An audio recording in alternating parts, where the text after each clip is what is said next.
जीव विज्ञान की आज की कक्षा का जो हमारा शीर्षक है वो है टेस्ट क्रॉस तथा बैक क्रॉस। टेस्ट क्रॉस से हमारा तात्पर्य है परीक्षार्थ संकर व बैक क्रॉस से हम समझ सकते हैं प्रतीप संकर। बोर्ड की परीक्षाओं में सबसे ज्यादा पूछे जाने वाले प्रश्नों में यह प्रश्न भी है। यह काफी बार परीक्षाओं में पूछा जाता है।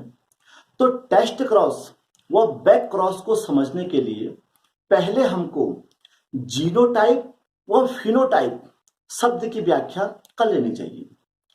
जीनोटाइप और फिनोटाइप से हमारा तात्पर्य यह है कि किसी भी जीवधारी में किसी भी लक्षण को प्रकट करने के लिए जीन का एक जोड़ा उपलब्ध होता है।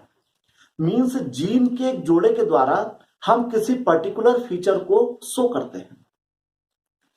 अब जो जीन का जोड़ा होता है उस जोड़े में हमने यह देखना होता है कि क्योंकि वो जोड़े में एक जो जीन होता है वो माता से और एक जीन जो होता है वो पिता से प्राप्त होता है। तो दोनों जीन में से जो जीन प्रभावी होता है वह दूसरे जीन पर अपने प्रभाव को दिखा देता है। इसी के आधार पर हम मनुष्य में या किसी भी जीवधारी में लक्षणों को देखते हैं। तो इसको हम बोर्ड में अच्छी प्रकार समझते हैं। तो जैसा कि हमने आपसे पहले कहा कि किसी भी लक्षण को शो करने के लिए जीन का एक ग्रुप हमारे पास होता है। सपोज दैट हम किसी पौधे की लंबाई को शो करना चाहते हैं, तो लंबाई के लिए हमने यहाँ पर यह इस प्रकार से जीन का एक जोड़ा बना दिया है। हम इसको इस प्रकार भी दिखा सकते थे, इसको इस प्रकार भी दिखा सकते थे। तो अब हम यहाँ ये मान के चलते हैं कि जो कैपिटल टी है वह एक प्रभावी लक्षण है, अर्थात यह लंबेपन को शो करेगा। और जो स्मॉल टी है इसको हम ये मान के चलते हैं कि यह अप्रभावी यानी कि रेसेसिव फीचर है जो कि बौनेपन को शो करेगा। तो जब दोनों के दोनों जीन एक जैसे होंगे, समान है, तो इसको समयुग्मजी यानी कि होमोजाइगस कहेंगे। यहां भी ये समान है तो ये भी समयुग्मजी है। अब यहां पर ये असमान है तो इसे हम हेटेरोजाइगस कहेंगे। तो जब तो ये दोनों के दोनों समान है तो एक जैसा ही लक्षण निकल के आएगा। माना ये लंबेपन का है तो इस समय ये क्या हो गया, प्योर टॉल हो गया। और ये क्या हो गया, प्योर ड्वार्फ हो गया। क्योंकि यहां तो कोई भी संदेह की संभावना ही नहीं है क्योंकि दोनों के दोनों जीन क्या हैं, एक जैसे हैं। पर जब दोनों जीन अलग अलग होते हैं, इस समय जो जीन अपने प्रभाव को शो कर देता है उसे प्रभावी कहते हैं। तो जब लंबापन और बौनापन एक साथ आता है तो लंबापन अपने को शो कर देता है तो इसे प्रभावी कहते हैं, डोमिनेंट फीचर कहते हैं।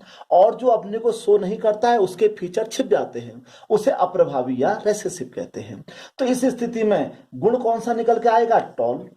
क्यों, क्योंकि लंबापन बौनेपन पर प्रभावी है।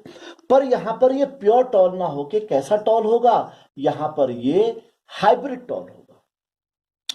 अब हम यहां इससे समझते हैं जीनोटाइप का मतलब है कि उस विशेष जीव में जीन का युग्म कैसा है। तो हमने देखा कि इसके पास प्योर जीन है, इसके पास प्योर जीन है, इसके पास हाइब्रिड जीन है। तो ये तो हो गया जीनोटाइप। फिनोटाइप से मतलब होता है कि इस जीन के युग्म से उसके भौतिक गुण कैसे निकल के आ रहे हैं, अर्थात वो दिखने में कैसा दिखाई दे रहा है। तो यदि हम इस पौधे की बात करें तो यह टॉल है, इसकी बात करें तो यह भी टॉल है। अब इन दोनों का फिनोटाइप क्या है, सेम है। क्यों, क्योंकि इन दोनों को यदि हम बाहरी रचना में देखें तो दोनों के दोनों हमको लंबे दिखाई दे रहे हैं। पर यदि हम इनका जीन देखें तो जीन अलग है। इसके पास जीन का प्योर जोड़ा है, इसके पास जीन का हाइब्रिड जोड़ा है। तो यही अंतर होता है जीनोटाइप और फिनोटाइप में। जीनोटाइप का मतलब जीन स्ट्रक्चर से मतलब है और फिनोटाइप का मतलब है कि वह बाहर से कैसा दिखाई दे रहा है। तो मात्र फिनोटाइप को देखकर हम किसी जीवधारी या पौधे का जीन के बारे में स्पष्ट रूप से बता नहीं सकते हैं। तो इसी जीनोटाइप और फिनोटाइप पर बेस्ड जो हमारा आज का टॉपिक है वह है बैक क्रॉस व टेस्ट क्रॉस। अब हम चलते हैं टेस्ट क्रॉस पर। टेस्ट क्रॉस का मतलब है कि किसी भी जीवधारी के जीन स्ट्रक्चर क्या है यह पता लगाना है। तो इसके लिए क्या करते हैं कि हम उस विशेष जीवधारी या पौधे का क्रॉस उसके जो माता पिता हैं उसमें से अप्रभावी के साथ कर देते हैं। सपोज दैट हमारे पास एक जीन स्ट्रक्चर है टीटी और टीटी, मींस ये हमारा प्योर है, ये हमारा हाइब्रिड है, पर दोनों का फिनोटाइप क्या होगा? लंबापन होगा। क्यों? क्योंकि यह भी लंबापन शो करेगा, यह भी लंबापन शो करेगा। अब हमको देखना है कि वो पर्टिकुलर जो पौधा या जीवधारी हमारे पास है उसके पास जीन स्ट्रक्चर कैसे, तो ऐसे में हम क्या करेंगे, क्योंकि इन दोनों का जो निर्माण हुआ है वह माता पिता कैसे थे? शुद्ध लंबे और शुद्ध छोटे। तो ऐसे में हमको इनका जीनोटाइप यदि पता करना है तो हम उसकी पिछली पीढ़ी में अप्रभावी के साथ उसका क्रॉस कर देंगे। तो अब हम क्या करते हैं, यहां पर दो कंडीशन बना देते हैं। इसका हम अप्रभावी का मतलब होता है हमने शुद्ध बौना यहां पर ले लिया। अब हमारे पास जो है हमको यह नहीं पता इस समय कि ये शुद्ध है या हाइब्रिड है। अब हम क्या करेंगे, बारी बारी से उनका दोनों का इस अप्रभावी के साथ क्रॉस कर देंगे।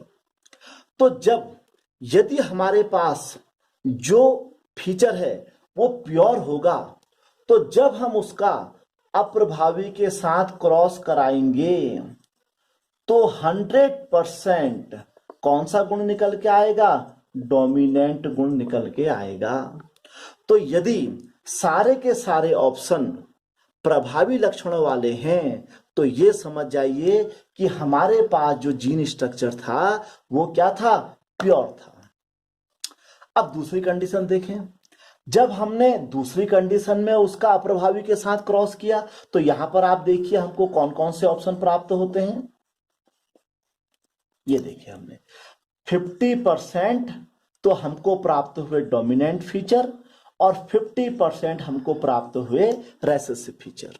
मींस यदि हमारे पास दिया हुआ जो सैंपल है वो यदि हाइब्रिड जीनोटाइप वाला होगा तो ऐसे में जब हम उसके पुरानी पीढ़ी में उसके माता पिता में से किसी अप्रभावी के साथ क्रॉस कराएंगे तो इस समय जो डोमिनेंट और रेसेसिव प्रभावी और अप्रभावी लक्षण जो होंगे वह 50-50% यानी कि 1:1 के रेशियो में अपने को पृथक कर लेंगे।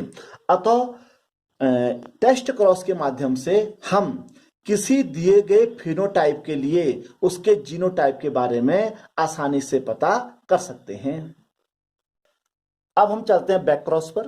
बैक क्रॉस की सहायता से यानी कि प्रतीप संकर की सहायता से हम कुछ ही पीढ़ियों में शुद्ध जीनोटाइप को प्राप्त कर लेते हैं। तो मेंडल ने भी अपने प्रयोगों में बैक क्रॉस को कई बार यूज किया ताकि वो मटर के पौधों की शुद्ध जातियों को जल्दी प्राप्त कर सके। अब यहां पर हम क्या देखते हैं बैक क्रॉस में, अब बैक क्रॉस में हम देखते हैं माना हमारे पास इनसे हमने क्रॉस कराया तो हमारे पास टीटी हाइब्रिड एक पौधा प्राप्त हुआ शुद्ध लंबे का शुद्ध पौधे से कारण। अब हमको इस हाइब्रिड F1 जनरेशन में जो हाइब्रिड बना है इसकी शुद्ध जाति प्राप्त करनी है, यानी कि हमको शुद्ध बौना या शुद्ध लंबा प्राप्त करना है। तो ऐसे में हम इस संतति पीढ़ी का उसके पीछे की पुरानी पीढ़ी के किसी भी पेरेंट्स के साथ हम क्रॉस करा लेते हैं। तो यहां पर हम देखो दो कंडीशन बना लेते हैं। अब हमारे पास ये संतति पीढ़ी है मींस टीटी और टीटी। अब हम किसी भी पेरेंट से क्रॉस कर देते हैं। यदि हम डोमिनेंट से कर देते हैं या हम इसका प्योर ड्वार्फ से कर देते हैं रेसेसिव से। आज हम इसका क्रॉस करेंगे तो देखिए आप टीटी टीटी टीटी और टीटी। तो आप इसमें देख रहे हैं हमको 50% क्या है शुद्ध जातियां प्राप्त हो गई हैं। और यहां यदि हम देखते हैं तो देखिए